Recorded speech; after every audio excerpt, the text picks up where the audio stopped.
This week on the BackTable podcast. We have enough tools now to plan our surgery and to do that one surgery right the first time. Imaging allows us to do that. It allows us to plan the surgery. It allows us to counsel the patient. What is the endometriosis involving? Is this a 21-year-old who wants future children and endometriosis is invading 50% of her cervix? And then we have to have a discussion about tracheolectomy or what is needed to really remove all disease if we go down the surgical route and figure out all of the different aspects to that care before being in the operating room instead of just saying, we'll go in there and we'll figure it out. She has a chance to make an informed decision beforehand. So that MRI in that patient allows us to have information ahead of time for the patient's autonomy, for their counseling, for their decision-making, for our planning. So we have everything arranged to do surgery correctly for them. And it just really makes that surgery become more utilitarian and no peaks and shrieks, so to speak.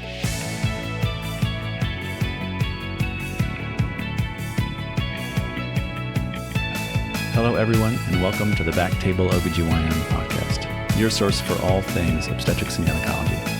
You can find all previous episodes of our podcast on Spotify, Apple Podcasts, and on BackTable.com. All right, and welcome back to another episode of BackTable OBGYN. This is your host, Mark Hoffman, and we've got two great guests today. We've got Dr. Wendaline VanBuren. She's an associate professor of radiology in the Mayo Clinic Department of Radiology. She's the chair of the GYN imaging section in the Division of Abdominal Radiology and the founder of the International Endometriosis Imaging Congress. And then Dr. VanBuren, we typically use first names on the show. Is that okay with you? Absolutely. Please call me Wendy. Wendy. All right. Yeah. And we dragged along an old friend of mine, Dr. Tatnai Burnett, minimally invasive GYN surgeon, also at Mayo. He's an assistant professor and minimally invasive GYN surgeon in the Mayo Clinic departments of OB-GYN, surgery, and pediatrics. And they're the co-directors of the Mayo Clinic Center for Complex Endometriosis. Did I get all that right? Good to go. Sounds perfect. Wonderful. Well, welcome to the show, guys. We're glad to have you. Thank you. So glad to be here. Thank you for the invite. Well, we like to start all of our shows with allowing our guests to introduce themselves to our listeners, just to let us know kind of how you got to be where you are. And we were chatting earlier before the show about all of our musical histories, but we'll try to stick to medicine, at least for this part of the show. But Wendy, why don't you start us off? Tell us a little bit about how you got to be where you are. Sure. Well, by this stage in our lives, we've been like a lot of places, right, Mark? So that can be esoteric and physical, academic, all kinds of things rolled into one. But I'm going to give you the short story. So how did I end up at Mayo Clinic? I'm from Canada originally. I did my medical school and residency there and moved to WashU in St. Louis for a year of fellowship. And my intention was to return back to Canada. But the way things rolled out, I ended up at Mayo Clinic and I have been here ever since. When were you at WashU? Has it been a while or is it pretty recently? Yeah, that was almost 10 years ago, 11 years ago now. So 2014. Trying to remember, a friend of mine, Wendy Owen, was a breast imaging radiologist. Oh, yes. I know Wendy and her husband Joey and really Joey. well. Yeah. Yeah. No, they're friends of ours. They're here. They're UK. Yeah, they're friends of ours. Oh, yeah. No, so we go way back. So tell them I say hi, please. Oh, that's awesome. I love that. Yeah. They actually have a cabin in the gorge, the Red River Gorge, and it's amazing. And we've stayed there a couple times. Fantastic. They're super interesting. They took a year off with their kids and traveled the globe. Yes, they did. Unbelievably good people. So that's funny. Wonderful. Yeah. Love that. Joey and I did fellowship together in abdominal, and then Wendy and I trained together a little in breast. So I actually was literally co-fellows with both of them. Yeah. Oh, that's great. Well, wonderful. Yeah. What do you got, Tatnai? So interestingly enough, also from Canada, it turns out. That's why you're both so nice. There you go. Something like that. Tell that to my critics. So I trained for medical school at University of Michigan in Ann Arbor. Hail to the victors valiant. Go blue. Go blue. I stayed there for residency, and then I did a fellowship in minimally invasive gynecologic surgery at Southern Illinois University for a couple of years. And right after fellowship, I came to Mayo Clinic in Rochester, and that was 2015. Been here ever since. Yeah, and so Tatnai, you was a resident when I was a fellow, and that's where we met. And Aaron, who runs the podcast, is a Buckeye, so we have to give him a hard time every time we see him, but national champs. Anyway, so wonderful to have you both, and I think this is a really interesting topic for me personally as a minimally invasive GYN surgeon who sees patients who have endometriosis and whom we suspect endometriosis. There is a lot we just don't know. It's a challenging disease. It's a disease we currently diagnose surgically, we treat a lot of what we call presumed endometriosis. But before we get too deep into the weeds, Wendy, tell me how did you get interested in endometriosis? I'm guessing there's not an endometriosis imaging fellowship at WashU. What was your introduction into endometriosis imaging? Yeah. I mean, like all great things in life, sometimes things just happen to you. You don't plan them, right? So I was just in the reading room one day on an MRI rotation, and I happened to see a case of bowel endometriosis and was absolutely fascinated by it because I thought I was the only one on the planet that had never seen a case of this before. Like you feel like you're training, you've come from a different country. Wow, this is amazing. I've never seen this on MRI before. I must be the only one who doesn't know. And so, I kind of became very interested at that stage. And we had the goal of making a grand rounds talk as fellows at the end of the year. So I decided what I was going to do was look up all the cases at WashU. So I did a 10-year RadPath search in their database to try to find all the cases that had gone to surgery and had pathology and then find their imaging correlates. So I was putting it together for the purposes of this talk. And, one day a week, started off as a little bit of dedication that then became devotion. And then, fast forward 10 years later, and I'm still here doing exactly the same thing, finding cases that I find interesting and putting together patterns, discussing them with, clinicians and surgeons, and learning every day from it because it is super challenging. It's very interesting, and there's nothing straightforward about it. It sounds like you were curious about it. I mean, Yes. Genuine interest. I think curiosity is the most powerful force on the universe. People talk about passion. Passion burns out, I think, but I get curious about something like just don't even talk to me. And so Right. Yeah. I'm an administrator now. I'm a CMO, which is an interesting new role, but finding people who are curious and giving them an opportunity to just go do what they do, like just get out of their way, right? I think so. Finding a place where you get to do that is great, where you have someone who's, people who are interested and supportive to allow you to chase that curiosity. That's good leadership to me. That's someone who understands like, okay, this is, I don't have to tell them to do interesting work. They're going to do it. During that time, so 10-year period, how many cases of endometriosis did you find? Like, was it thousands? Was it hundreds? What were you?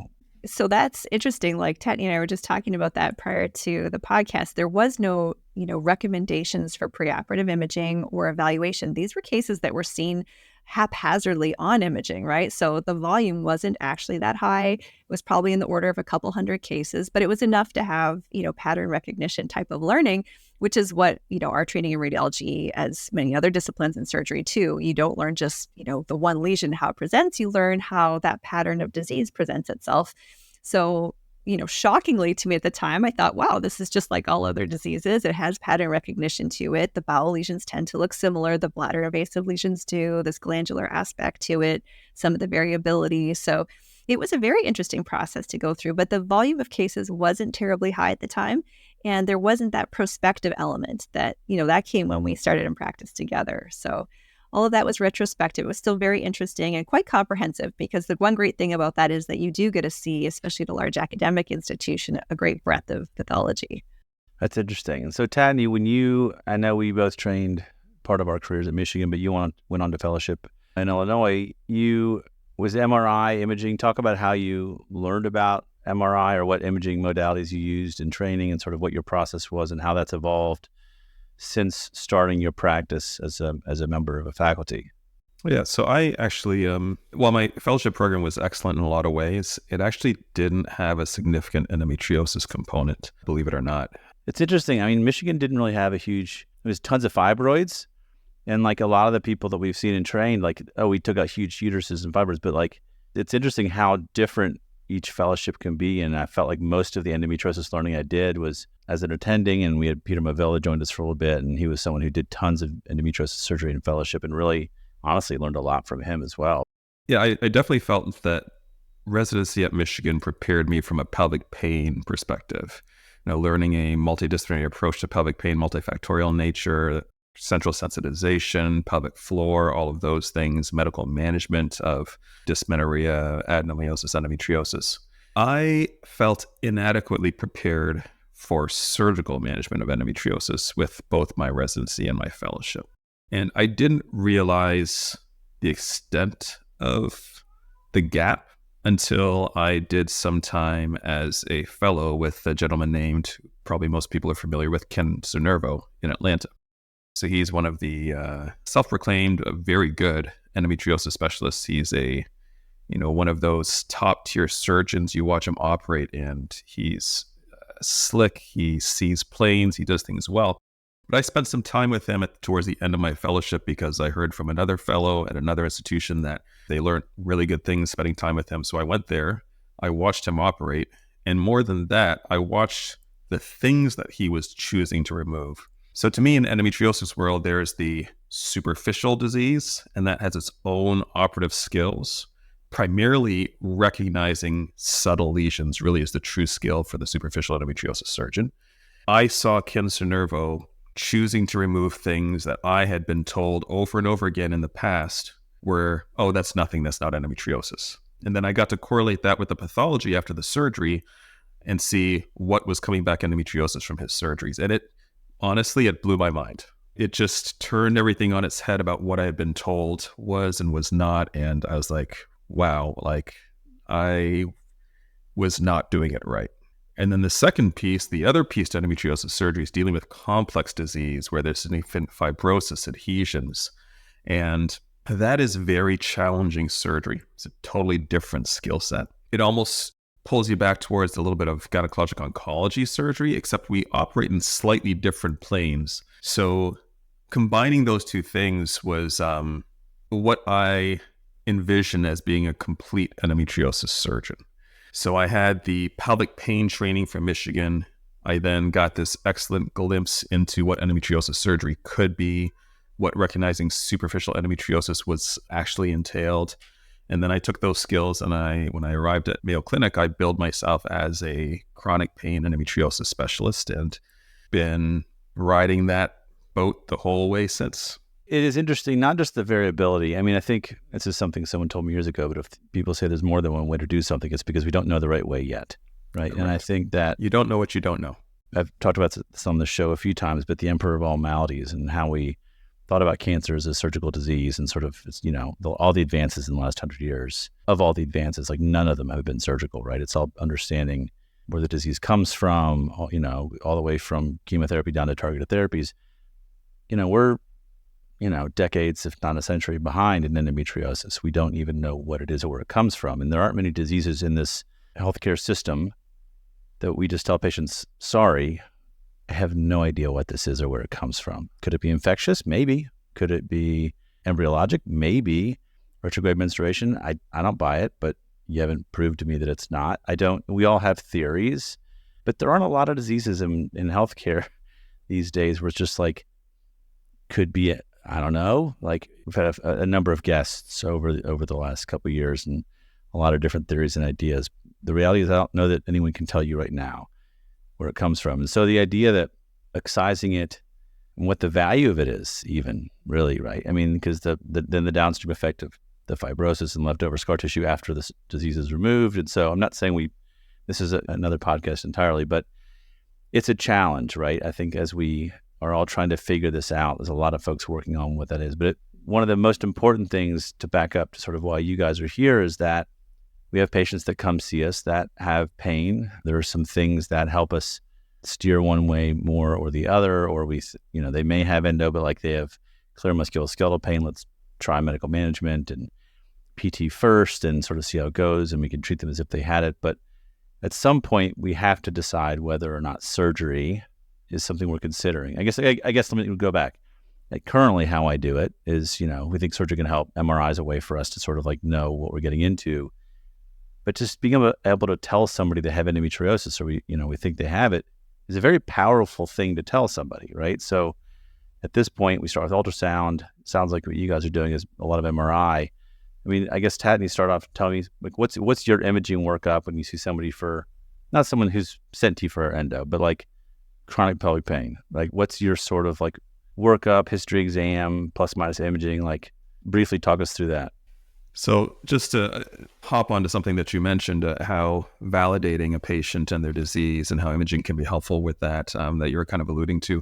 The point I want to make about that is it's a two-edged sword, right? So I have way too many patients who come to me and they say, well, my doctor did an ultrasound, it was normal, so they said I don't have endometriosis.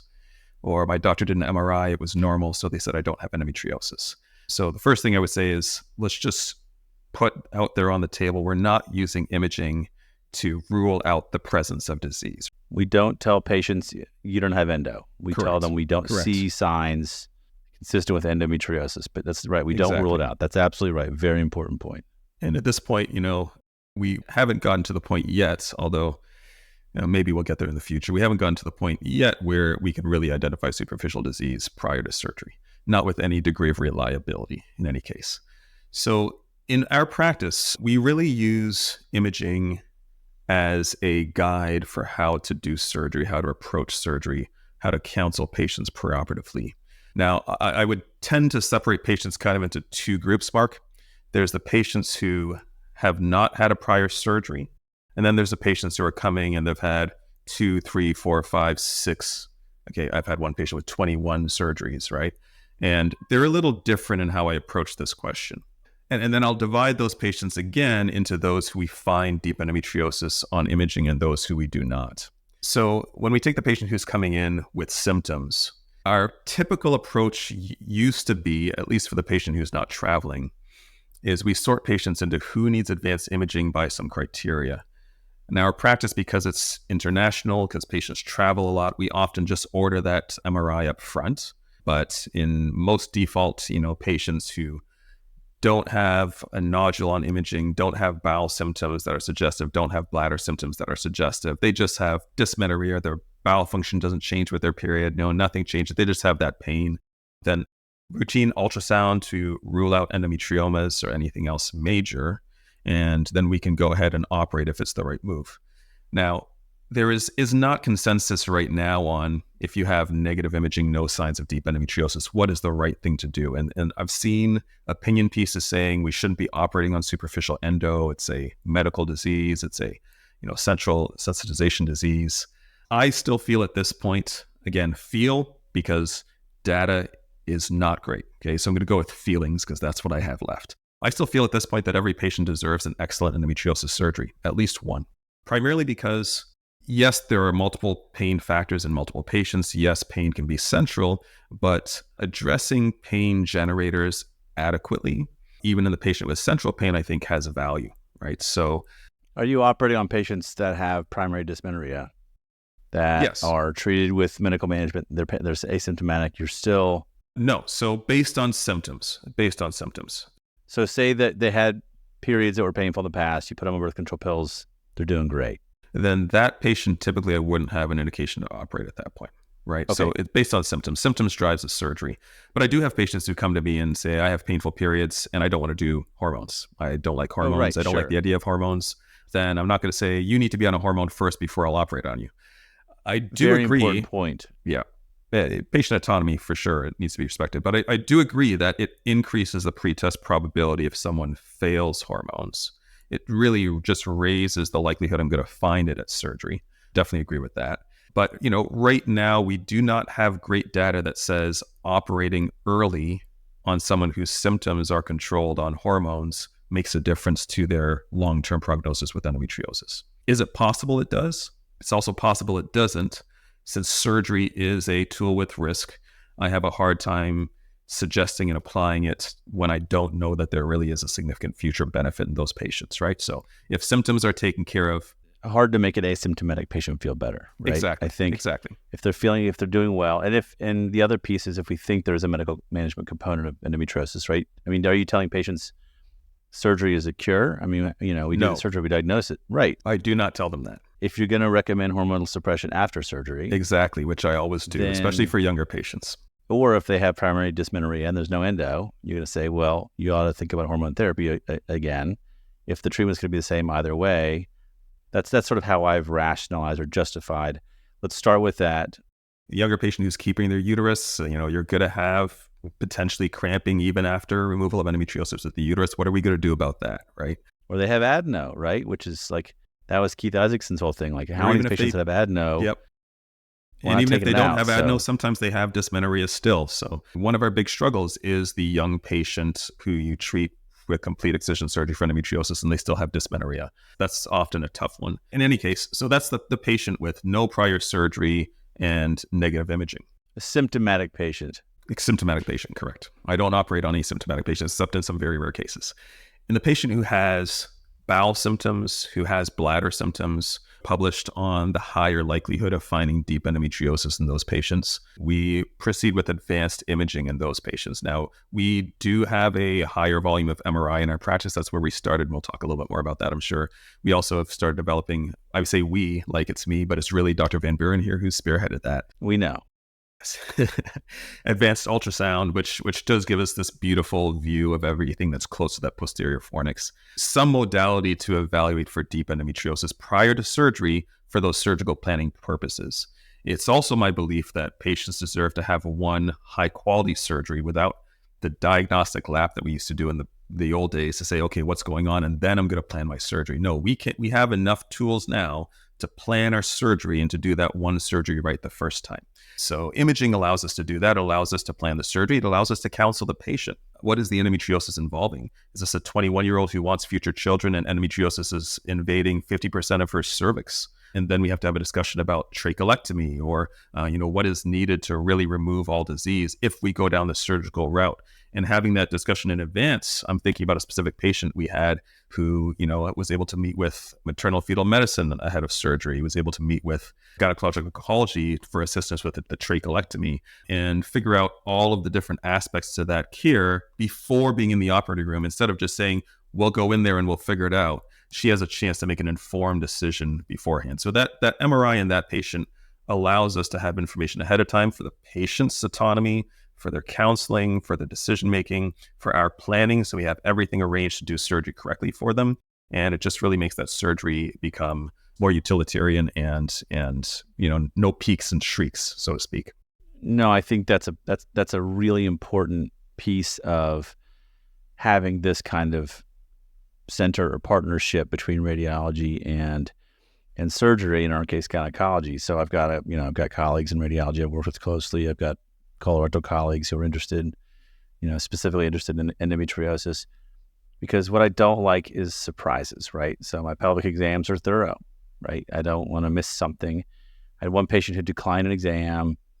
We got in there, she wasn't having bowel symptoms, wasn't having ultrasound was normal. Got in there and found severe rectovaginal disease, right? Likely needed a discal, hadn't done a bowel prep, woke her up, told her, listen, we had to bail on this. This is, and she's like, okay, you know what? Let's try birth control pills. And was glad we didn't, and has been asymptomatic knowing what we got into. But that's the rare case where she didn't have the things that would get the MRI, declined the exam knowing. I said, listen, there's some things we might miss. She goes, that's fine. And the rare instance. But ultimately, when we get into surgery, the last thing, I think patients understand complications. I think they don't like surprises, right? And so preparing someone, listen, it could be an ostomy, it could be all these things. Okay, they have time to process, they have time to make that decision. And so, Wendy, that's where you guys come in, is where you can help us out and help us understand what we're getting into as much as we can before we get in there. So talk to me about sort of how you approach endometriosis imaging, what you've learned along the way, what makes working with GYN surgeons allow you to be better at what you do. So, yeah, that's a great point, because I think that, where you start and that process of ongoing refinement of our practice truly is practice, right? So, and we all know that. And so when Tatnai and I started, it was a really casual process. And we just said, why don't we start off imaging your patients before surgery? We'll look at the MRs before, we'll discuss them afterwards. And then it turned into a weekly interdisciplinary conference. And, we started to review those patients with a lot of depth.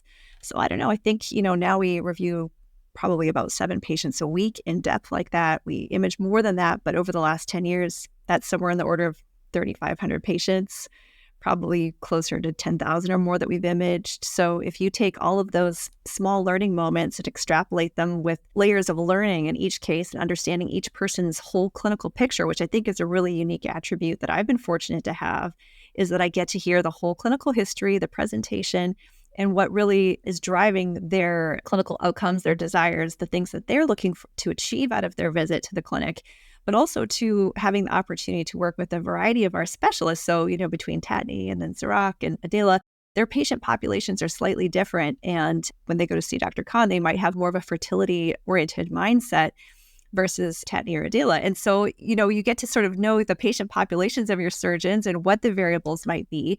Those considerations also, they play a role. So it becomes about not just the operative planning and the intricacies that go along with that and the multidisciplinary care. It's also sometimes the specific questions at hand. And sometimes those are multi-phased, so what is the goal right now? Is it achieving pregnancy? And, what's the time frame look like that for that individual? What are their time or, even financial resources, for example, their availability to achieve things? What are we able to do for them? Sometimes, wanting to trial multiple stages. So we have a lot of patients at very different stages of management. So that's another new aspect, is taking a look at someone who wants to trial medical management, following them for a certain period of time. The difference between surgical management and radiological management is one time point versus many time points. I mean, hopefully, right? So the goal is obviously one surgery, but, we have many patients that are in follow-up. So tell me, you said your medical management versus imaging management. How did you describe that? I think what he was saying, surgical versus imaging, which is follow-up management on patients who are either expectant management or on medical management with deep endometriosis. Are you doing an MRI, trying medication, and then repeating imaging later to compare potential disease progression? Are you looking for disease improvement on MRI? Tell me, in terms of medical management, what you're using imaging for. Yeah, so we do. We have a variety of aspects that we're looking at. So some of them are monitoring for malignant transformation. So we do have, pretty significant patient population that either show borderline or carcinoma, either presentation or changes. And so we're able to monitor for that within our follow-up practice if they're not undergoing surgery. So for me, that's always, the highest level of concern. I think any radiologist, no matter what you're doing, you're always screening and being mindful of malignancy. Is this endometriosis patients that look atypical? Is this just what percentage are you concerned about that end up turning out to be cancer? Because Tatnai, numbers for... If you think about what we think about for endometriomas, right? In general, we recommend follow-up for endometriomas indefinitely while they're present, while they're visualized, yearly ultrasound, because we know there's somewhere between a 2 to 3% risk of malignant transformation in endometriomas. So in general, if you read ESHRE guidelines or otherwise, we recommend indefinite follow-up of endometriomas while they remain present, because the longer they're there, the higher the risk of malignancy, higher malignancy risk when women are older. Are you doing oophorectomies at menopause then if they've got one? You just don't leave them there? That's a conversation with patients. It depends. Interesting. But a lot of these patients, of course, are coming pre-menopause. So many of our patients are premenopausal. But endometriomas you can do with ultrasound. Deep endometriosis, you either have to use advanced ultrasound or MRI. And we do not have anywhere near the level of data with deep endometriosis and malignancy that we do with endometriomas, because, of course, we've seen endometriomas for years. Simple transvaginal ultrasound, we have that data, right? So we've had a long history of following endometriomas and understanding the relationship to malignancy. We don't have that long history with deep endometriosis. I don't know if you recall, there was a recent, I believe it was JAMA article that came out looking at relationship between different forms of endometriosis and malignancy. And it actually found a slightly stronger relationship with deep endometriosis and endometriosis-associated malignancy than it did even with endometriomas. So we've known about the relationship with deep endometriosis, but we haven't well characterized it. So when we started looking at deep endometriosis on MRI imaging, which is how we started, we asked the question, should we be following this like we follow endometriomas? If we think that there's a risk of malignancy when we're following endometriomas, should we be following the deep endometriosis? And the answer is we don't know, right? Because we don't have the prospective data. I feel like this is an entirely different show. We need to have you guys back and talk about this. This is not old information. This is not how you train, Tatnai. This is not how I train. This is not how we've been practicing. It's just, how many years would you say this has been a topic in your mind? Because it's not something that I would say most of us in our MIGS world talk about with much regularity. Are you seeing it differently? When we started imaging this, the question was, should we be doing something different? And the only way you get prospective data, Mark, is if you get prospective data, right? So until someone decides to image these ladies and follow them and knows what goes on, we're never going to know. And we also have a suspicion that, when you see deep endometriosis of the rectum and it comes back as adenocarcinoma, who sees that first? It's probably Dr. VanBuren or the colorectal surgeon, right? And you get a biopsy and it comes back as adenocarcinoma, and they're like, oh, great, it's coming from outside the bowel. It's already stage whatever, probably not getting operated on. They get chemotherapy. So we've been dying to do this study to look retrospectively at some of these colorectal cancers that have an MRI signature of endometriosis and do the additional stains on these to see, that's a side topic, but how many of these are we missing in calling carcinoma of the rectum and sigmoid? But I digress. We don't have the prospective data to know. We have enough information to know that there is a risk of malignancy.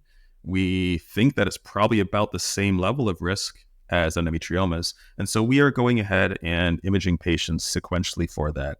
And there is obviously no protocol written for this. So we start out with a repeat MRI in 6 months in someone who has deep endometriosis found, if they're not going to surgery, whether they're on medications or not, just to look for stability and no changes. I would say, anecdotally, most patients are pretty stable at 6 months, but we have seen a few cases of rapid progression, which also makes you concerned about how you manage these patients. And we occasionally see mild progression, especially in patients on expectant management, and when disease is close to the lateral uterosacral, close to the ureter, should we be concerned about that silent renal death ahead of time, right? When disease is low in the rectum and it's going to change their risk for rectal surgery because it's now a centimeter lower than it was before, does that change how I counsel them on their management, on their prolonged management, right?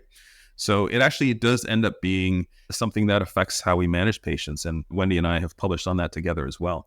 But anyways, our protocol right now is we do 6 months if they're stable and we don't see any concerning features. We do 1 year after that. If that's stable, no concerning features, we'll typically do 2 to 3 years after that, stable, maybe 5 years after that, and then expectant management with symptom-only follow-up after that. So that's kind of, we pull that out of thin air just to say, how do we address this? That's just not to really set up being some addressed. protocol, just to do something to go back and measure. Exactly. Now, Wendy, do you guys have specific protocols from a radiologic standpoint as you're ordering MRIs? I mean, I know that if I get an MRI from outside my institution, it's going to be different than the MRIs that I get. And I'm guessing you guys are just a little picky in how you perform your MRIs. Yeah, definitely. So, we do it with a microenema technique to evacuate the bowel gas. We use glucagon to aid with cessation of bowel peristalsis, which creates motion artifact. Then we also give vaginal gel to distend the vagina, so we're able to assess the vaginal fornices and the depth of invasion there. We've published through the Society of Abdominal Radiology consensus agreements on protocols, so that includes small field of view imaging to take a look at the deposits. A lot of times we'll do oblique axial imaging through the uterosacral specifically to take a look at disease there as well. So I think that having the proper protocol is really critical. You can have a pelvic MR that's done large field of view, like an enterography, for example. There's no chance with that resolution that you're going to see essentially that you You'll need to see nothing. Right. You'll see nothing. So it's just generally not useful other than for endometriomas, which could be seen, essentially with any modality. So we had an MR guy who, was great at reading endo, but, we talked about the vaginal gel and all the, a lot of those sort of adjunct things to add to an MRI. And at the time, I guess it's been a few years, that the data wasn't great.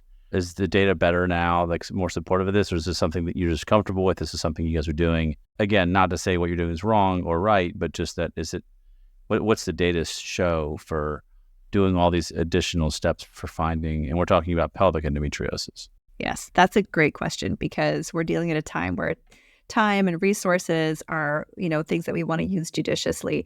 And initially there was, like Tatnai said, it's a struggle when we know things anecdotally because of our clinical experience. If I put up 2 images, you would have no problem choosing the image that you would prefer to operatively plan based on. But you're right, it's really the data that drives our informed decision making. And so we just published an ultrasound versus MRI best practices article in the American Journal of Radiology. That's a systematic review that takes a look at, in a really in-depth, robust manner, the protocols and the modalities from all over the world.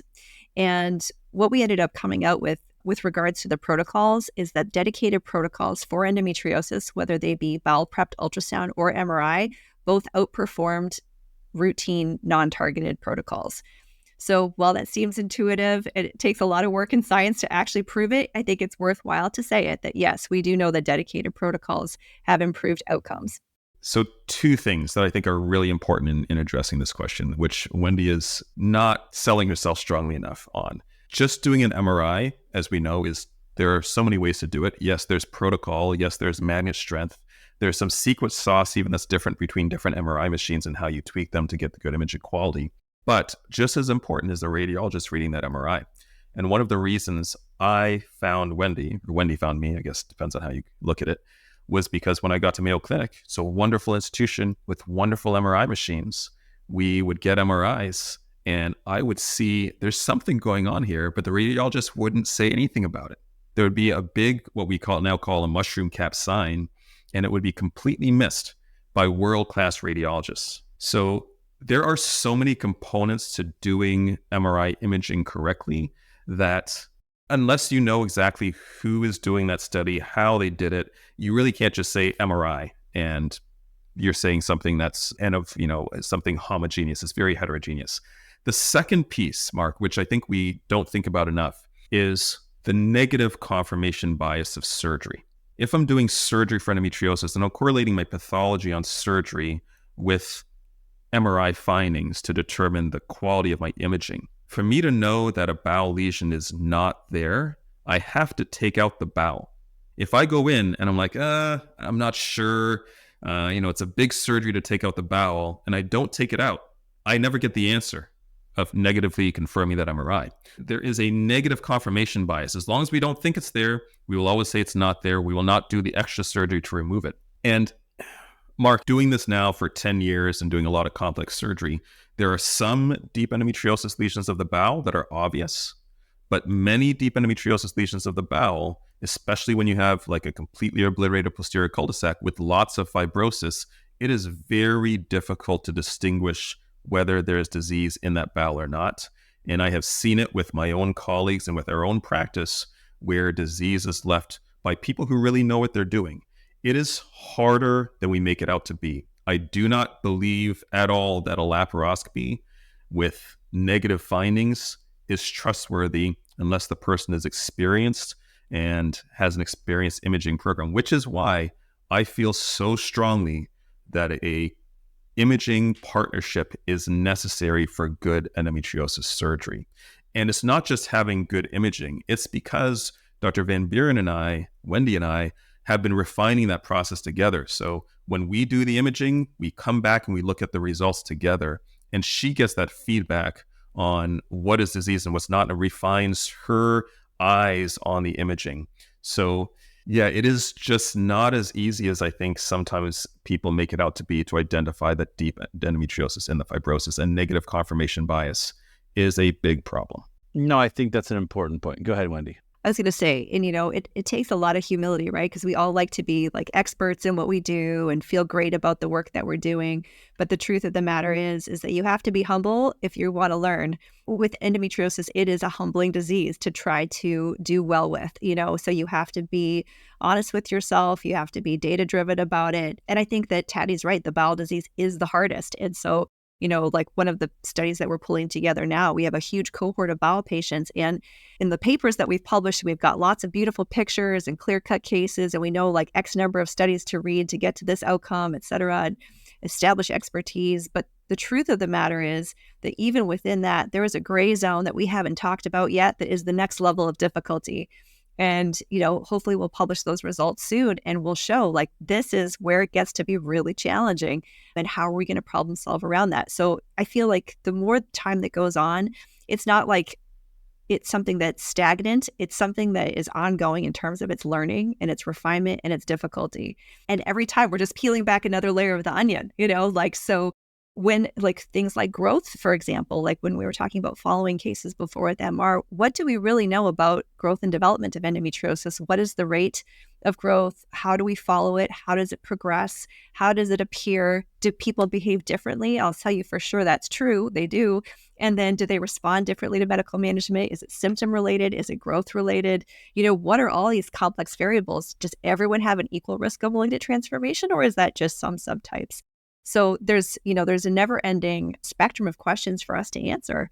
And it's really only through time and observation that we're going to able to really know what those answers, turn out to be. And I think we're nowhere near there yet. And there's a huge discrepancy, as you mentioned at the beginning, compared to other diseases that already have a roadmap.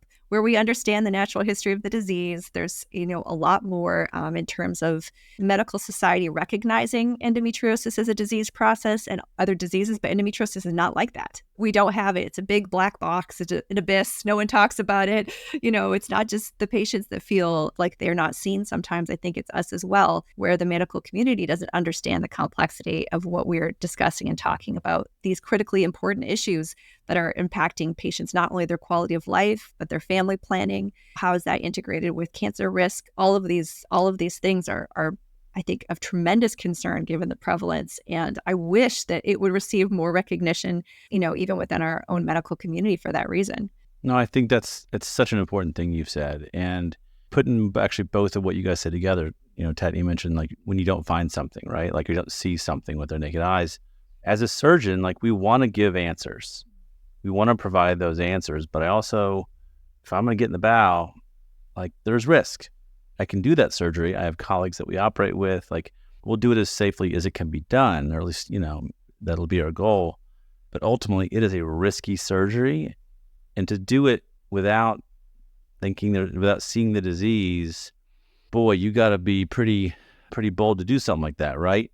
And so, yes, as a patient, obviously, I'm not a patient. I don't have endometriosis, but the frustration is unimaginable to me to know that there's this thing out there. They may or may not have it. There's just so many things we don't know about the disease, and then to not be able to get an answer without a bowel lesion removal is a pretty invasive test, right? And so, yeah, it is something that we have a lot of work to do. The work you guys are doing is incredibly important, but also incredibly hard. And that's something that I think, like you mentioned it as well, it's something that I don't know how many people realize that, cancer surgeons will tell you their least favorite surgery is endometriosis. Like you mentioned different planes, like pelvic GYN cancers, for the most part, observe surgical planes. Endometriosis does not care about surgical planes. They will go where it goes wherever it wants.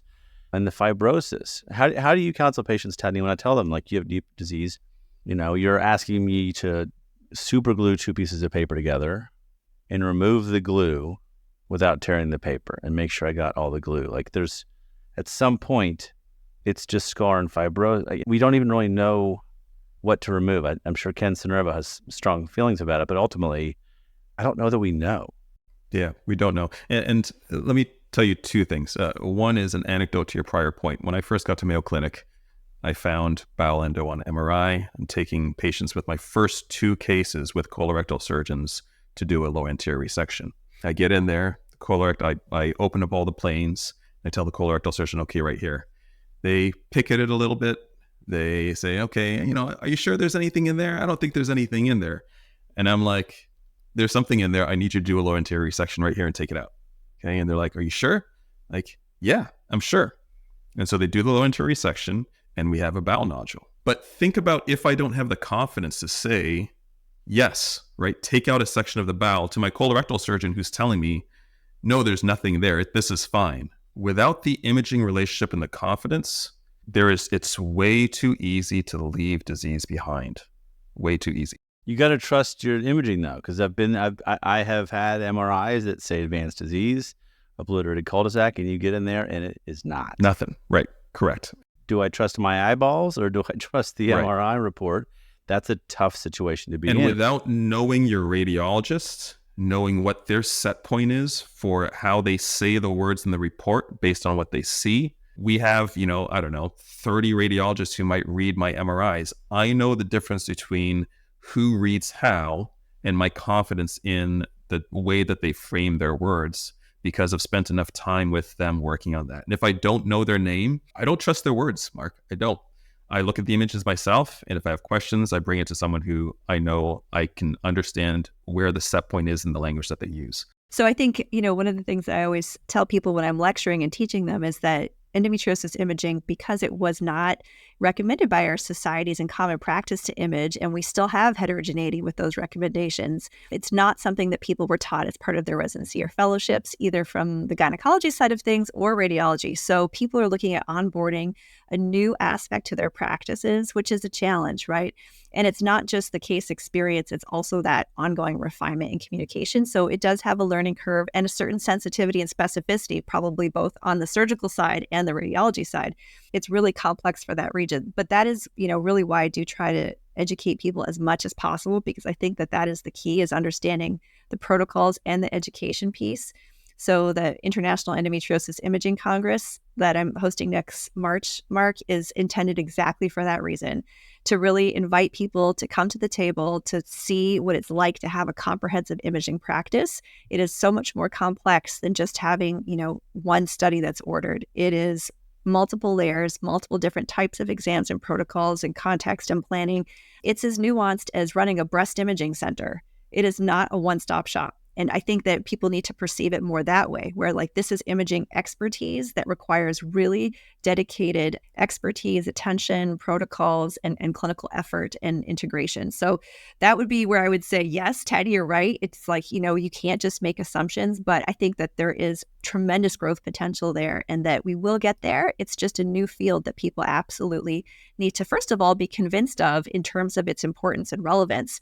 And then once they're able to do that, we're working, with fields of really smart, motivated people that, once they see the value, I think will, overall there'll be improvement in patient care. And now I'm so far away from your question that I don't remember the question that I didn't answer. I do regularly with him. Yeah. This is the show after the show, right? At the meeting, when you sit down, you have a cup of coffee or drink, and you just, hey guys, tell me what you're doing at Mayo. And then an hour later, I'm like, okay, I wish I'd written that down and recorded it. That's what we get to do. So we don't have an agenda here. We're just following where the conversation goes. But all right, International Endometriosis Imaging Congress, where is it? Hopefully somewhere warm. Yes. Well, it's going to be in Miami, March 8th and 9th, 2025 at the Fontainebleau Hotel. It'll have two different tracks. So one is a more geared for introductory or primary care type of practice. So getting used to what types of exams to order, routine pelvic ultrasound with augmented maneuvers, and how to start looking at assessment for endometriosis in the clinical practice. And the second track is really more for an advanced MIG surgeon and radiologist who's specialized in endometriosis. So 2 days of very intense interdisciplinary talks and conferences with advanced imaging. So we'll have over 30 lecturers from, 5 continents and a lot of surgeons and radiologists involved together, ultrasound and MRI experts, sonographer representative, and one of our pelvic pain nurse practitioners. So we'll have a really good, diverse offering of CME available for all of those audiences as well. And we'll definitely put that info in our show notes. How many years have you guys been doing this? This is my first year. So inaugural meeting. It is. It's my inaugural meetings. Oh, well, congrats. I can't even imagine the work that would go into something like that. That's very impressive. Want to make sure that Thank you. That you understand how, I can barely get out of bed in the morning and you're starting societies and putting together meetings. So good for you. That's amazing. Appreciate that. It comes out of exactly the things we were talking about today, though. There is a fundamental need and, you can either complain about it or do something about it. So I would rather put it out there like that. No, I appreciate that. All right. So if you want to do this somewhere else, now there's a place to go learn how to do that. You guys have talked about the need for that partnership. Let's talk a little bit about the future of imaging for endometriosis. I think as we obviously, we're talking about microbiology and, genetics and those things. This is maybe a separate podcast, but for imaging, my brain goes to one place initially for the future of imaging for endometriosis, and that is AI. Is there a role? Do you know of anyone who's looking at that? I think one of the really interesting things in medicine that will come out of AI is imaging, because you talk about, you looked at 10,000 images in your career. Well, they can look at millions. They're robots. The AI can process those with such speed. Can you tell us a little bit about what you see the role of, whether it's AI or other technologies, things like PET scans for, targeting lesions or something, I sound like a Luddite in this because I am, but tell me the future of imaging as you see it for endometriosis. Yeah, I think that what you've just stated is all the potential that is out there. And I think that I personally am really excited about that integration because it's a way to take something that requires a lot of clinical learning and onboarding and can accelerate it. However, I would give a couple caveats to that. So, what we just talked about, that 10-year cycle of the learning portion of it, the AI is really only as good as the data that it comes from. And that comes from very mature, experienced data. It's not just like, let's perform 10 million MRIs and then have them go to 10 million surgeons. Like, it doesn't work that way.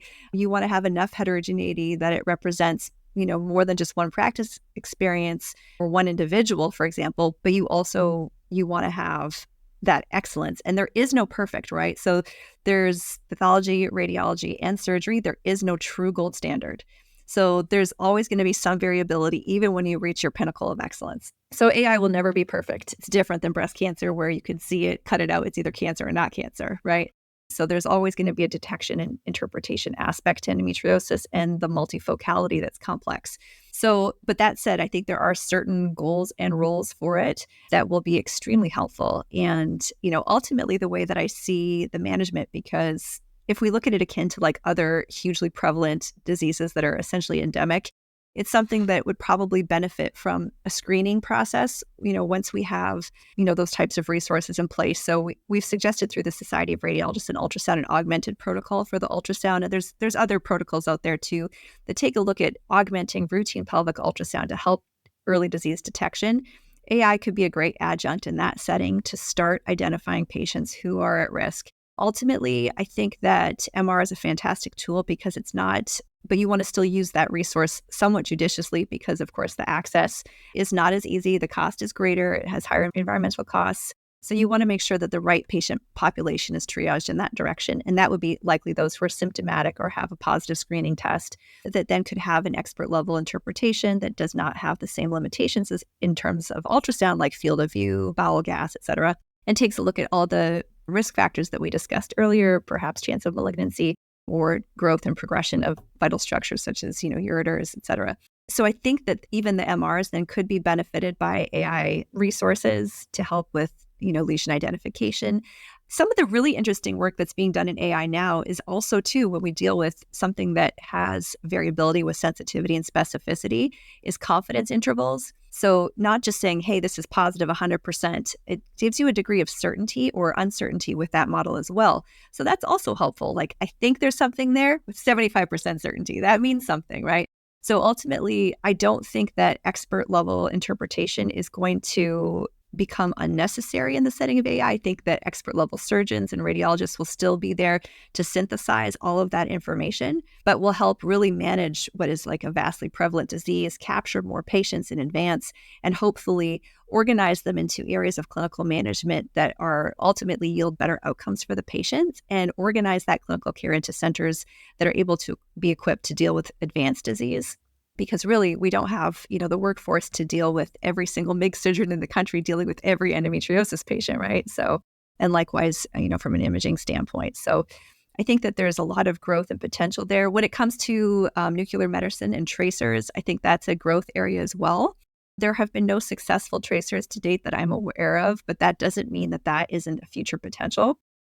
That, also depends on what we end up learning on a cellular level about the disease. So really, it's not a spoiler alert for any of us that there's like different phenotypes of endometriosis. And right now we're like, it's endometriosis. It's like saying it's a stroke. Well, there's a lot of pathways to get there and there's a lot of behaviors. Or it's cancer. Yeah. That's could be 100 different things. Exactly. No, I think that's right. I think you bring up a lot of great points in that summary. Sorry, I could go on and on, Mark. No, listen, that's why you're here.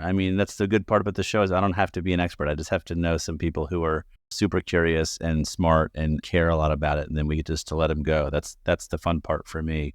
The importance of that center, especially in this time that we just don't know what we don't know, and just having folks like you who are dedicated, who are humble, who are working as a team, who are sharing your knowledge, sharing your experience to try to build that better understanding. And there's number one. And number two is, I think it highlights the complexity of the disease. Like you said, it's a heterogeneous disease. It is something it is so complex and it impacts so many. We didn't even get into thoracic imaging. That's a whole, we talked to Shanti Moling previously about, thoracic disease, but it's such a challenging disease that we know just not enough. And for our patients, again, know that there's folks like Wendy and Tatnai out there that are working, not just taking great care of patients at the time, but are working to try to better understand the disease for the rest of us who are out there who don't do the work that you're doing, who don't have the skills and talent to do the work you're doing. And so we're all grateful for the work that you're doing. Keep going. We want folks on our show to hear about what you're doing. So hopefully maybe where they are, someone gets the bug to try to put something together. And so the more of us doing this work, the more likely we'll have of having some success and to be able to provide our patients with answers, because ultimately that's it, right? We want to, as surgeons, we like being able to solve a problem. And one of the most frustrating things about my job, and I won't speak for Tatnai, but is being able to identify something and say, this is the best we can do, and it's just not good enough. That's a tough thing to tell anybody. And I'm excited to think that there's progress being made. So I really appreciate you guys coming on. It's such a pleasure, Tatnai, to catch up. And Wendy, it's such a pleasure to get to know you. And now that we've got these mutual friends, we'll have to have you come down to Kentucky to have a WashU reunion, and we'll have to go hiking or something like that with Wendy and Joey. So yeah, awesome. Well, good. Thank you again for coming on. It's been a pleasure, and hope to see you both soon. Yeah, good to see you again, Mark. We'll catch up at AAGL, maybe? Absolutely. Yeah, I'll be there. Excellent. Really appreciate you having us on and talking. You going to come to New Orleans, Wendy? I am. I'm going to be there, talking about nice. Endometriomas, actually with Ken Sinervo. So, yeah. Wonderful. All right. And thank you again both for coming on. It's an absolute pleasure, and we'll look forward to our next episode of BackTable OBGYN.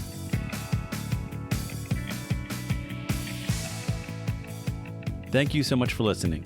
If you haven't already, make sure to follow the podcast, rate it 5 stars, and share with a friend. If you have any questions or comments, direct message us at _BackTable OBGYN on Instagram, Twitter, or LinkedIn. BackTable OBGYN is hosted by myself, Mark Hoffman, and Amy Park. Our audio team is led by Kieran Gannon, with support from Aaron Bowles, Josh McWhirter, and Josh Spencer. Design and digital marketing led by Brian Schmitz, with support from Taylor Spurgeon-Hess and Yvonne Overjinsky. Show notes and social media by Emma Landenwich and Lindsay Beecham. Administrative support provided by Judy Dela Cruz. Music written and performed by Scott Baby Daddy Hoffman. Thanks for listening, and we'll see you again next time.